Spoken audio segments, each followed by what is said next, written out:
എൻ്റെ അമ്മ എപ്പോഴും പറയുമായിരുന്നു ബ്രോ, എനിക്ക് ഈ ആൾക്കാരുടെ ഇടയ്ക്ക് ജീവിക്കാൻ കഴിയില്ലെന്ന്. അപ്പോൾ ഒരു ദിവസം ഞാൻ വിചാരിച്ചു ഈ ആൾക്കാരൊക്കെ ആരാണ് ഒന്ന് കാണാമെന്ന് വെച്ച് ഞാൻ വെളിയിലോട്ട് അങ്ങ് ഇറങ്ങി. ഷടാ, ഞാൻ അങ്ങോട്ട് വെളിയിൽ ഇറങ്ങുകയും ഉടനെ എനിക്ക് അങ്ങ് ഒരു പണിയും കിട്ടി കേട്ടോ. 14360p red handed. ഇപ്പൊ മനസ്സിലായില്ലേ ഞാൻ ആരാണെന്ന്?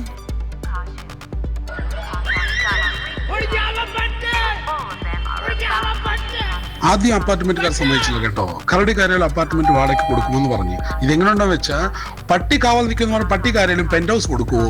ഇവരൊക്കെ എന്നെ പട്ടിയോട് കമ്പയർ ചെയ്തപ്പോൾ എനിക്ക് ഭയങ്കര ഫീലായി കേട്ടോ. പക്ഷെ പിന്നെ ഞാൻ വിചാരിച്ചു മനുഷ്യരല്ലേ, ഇങ്ങനെയൊക്കെ തന്നെ ആയിരിക്കും. ഇവിടെ ആദ്യം ഒരു വലിയ കാടുണ്ടായിരുന്നു കേട്ടോ, ഞങ്ങളുടെ കാടായിരുന്നു. പിന്നെ ഒരു ബിൽഡർ വന്നിട്ട് അതെല്ലാം കത്തിച്ച് കളഞ്ഞിട്ട് അവൻ അപ്പാർട്ട്മെന്റ് ഉണ്ടാക്കി. ഏതായാലും മനുഷ്യർ നല്ലവരാണ്. എനിക്ക് തന്ന വാക്കിനനുസരിച്ച് എനിക്ക് ഒരു നല്ലൊരു അപ്പാർട്ട്മെന്റ് തന്നിട്ടുണ്ട് കേട്ടോ.